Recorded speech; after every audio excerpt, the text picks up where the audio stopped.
VBN, The Rich Video Blog Network, home to weekly NFL predictions, great personality profiles, sports video blogs, professional wrestling video blogs, entertainment video blogs, top 10 list of everything and anything video blogs, and a whole lot more. Collection of my work going back to June of 2014 is on Facebook, YouTube, and other social media websites. RVBN, the only video blog on the internet that matters. Time's now 8:18 in the evening. Good evening, Facebook, YouTube, Twitter, and Google+. This is Rich again, back for your third and final video blog of the night for Tuesday, January 24th, 2017. About 33 degrees out right now in Billerica, Massachusetts. It's cloudy skies. Get out and just shovel whatever you can of snow because it's still freezing, but it's going to freeze up overnight. What's not left over is going to turn into ice. You don't want to slide away. Some news to report on the RVBN Newswire. It's Happy National Compliment Day. I give out a lot of great compliments. And Ottawa Senators acquired forward Tommy Wiggles from the San Jose Sharks for 2 minor leaguers. And that's about it on news from the RVBN Newswire.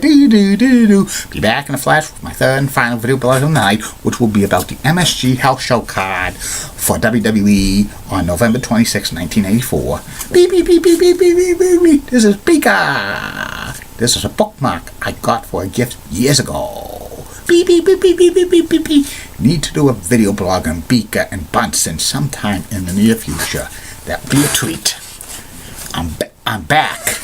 My third and final video blog subject of the night is about the MSG House Show card review from November 26, 1984. The main event was for the WWE Intercontinental Championship. It was Tito Santana challenging Greg the Hammer Valentine, who's the Intercontinental Champion at this point, plus other exciting matches. This was televised on the MSG Network, and it was hosted play-by-play, Gorilla Monsoon and color, Lord Alfred Hayes. I love the Monsoon Hayes pairing on these Madison Square Garden house shows. They did it a lot during the 80s and early 90s. Lots of matches on here. First match was SD Special Delivery Jones facing off against Charlie Fulton. Both wrestlers were jobbers. Charlie Fulton was substituting for Samoa number 3, Samoa Samula, but Samula was fired along with the other Samoans, Arthur and Sika, a few weeks prior. So Charlie Fulton had to step up and replace him. And it was, basically a back and forth match. SD Jones won with a headbutt. And this is one of the rare wins SD Jones would get in this time period, because most of the time you would see SD in a competitive match against the heels, but he's not usually doing the job for the 1, 2, 3, but this time he got a victory. Next match was Moondog Spot facing off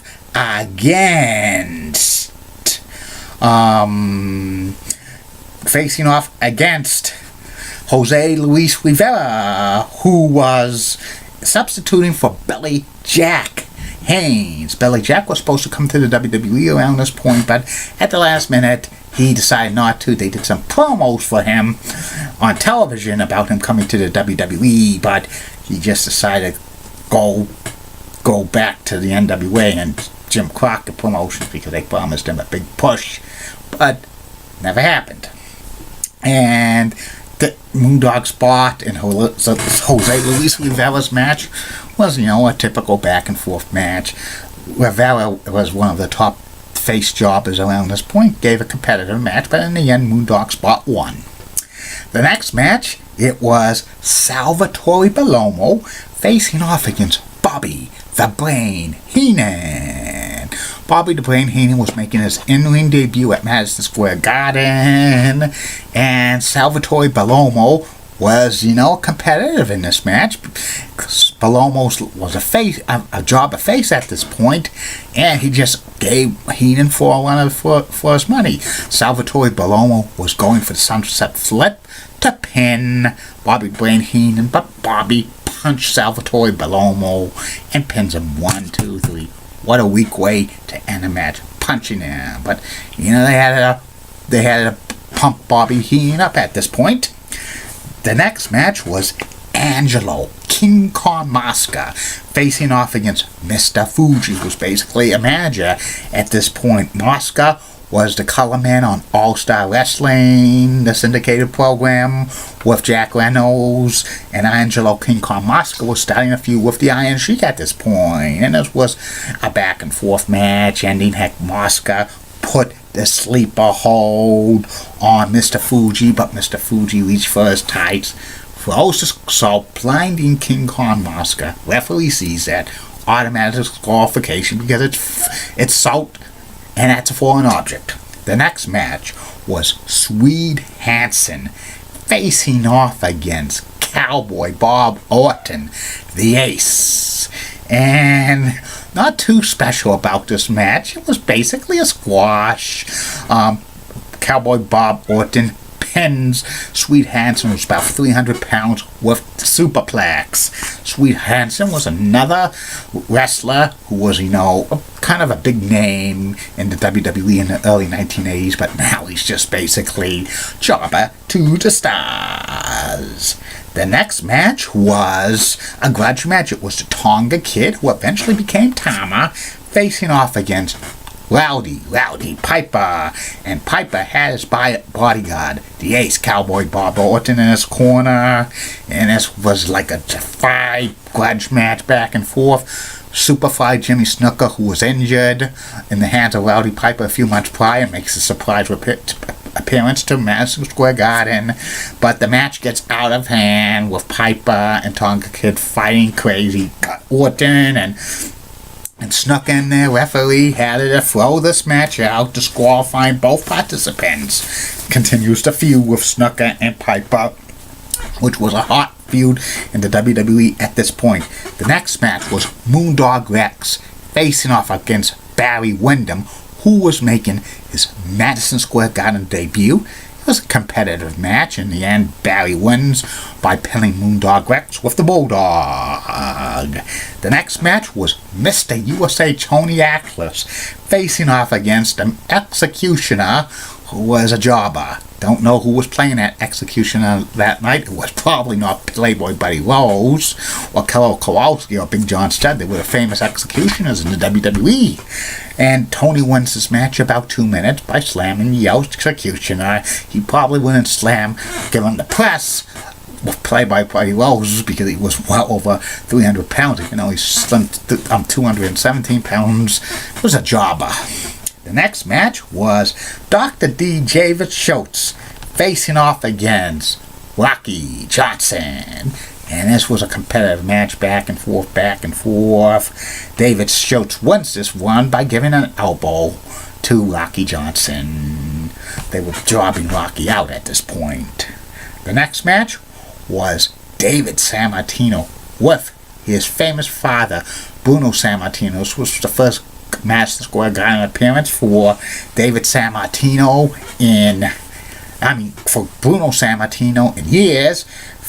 At that point, facing off against the Olympic strongman Ken Patera with Captain Lou Albano in his corner, even though Ken Patera was managed on TV by Bobby the Brain Heenan at this point. And it was, a back and forth match. Ending had David Sammartino get tripped by Captain Lou Albano. It was in front of the referee, so the referee had it automatically disqualified Ken Patera due to Albano's interference, and Bruno comes in, and Bruno attacks Captain Lou Albano, and the crowd goes wild. And the main event for the WWE Intercontinental Championship, it was Tito Santana, the challenger, facing off against the champion Greg the Hammer Valentine, with Captain Lou Albano in his corner. This was a 1 hour time limit, but the match started around 10:37, and Madison Square Garden had a curfew of 11 o'clock, so it was actually only a 22-minute match, and they were battling back and forth. Tito was getting momentum and stuff. I think he tried to put the hammer in the figure 4 leg lock, but the bell rang. The curfew time expired, meaning the match ended up in a draw, and Tito was hot. He was pulled by several officials and the producers, or they called them agents back then. It was a draw, meaning Greg the Hammer Valentine retains the Intercontinental title, because titles don't change hands in draws. They only change for pinfall or submission. And it's Madison Square Garden house show card. Besides the Tito Santana versus Greg Valentine match, the rest of it was just, and also the Piper Tonga Kid match to advance the feud. This was like basically what you see on some of these matches, what we would have seen on television at this point. No Hulk Hogan on this card, or Andre the Giant. I'll be back tomorrow, Facebook, YouTube, Twitter, and Google Plus with 3 more video blogs for you.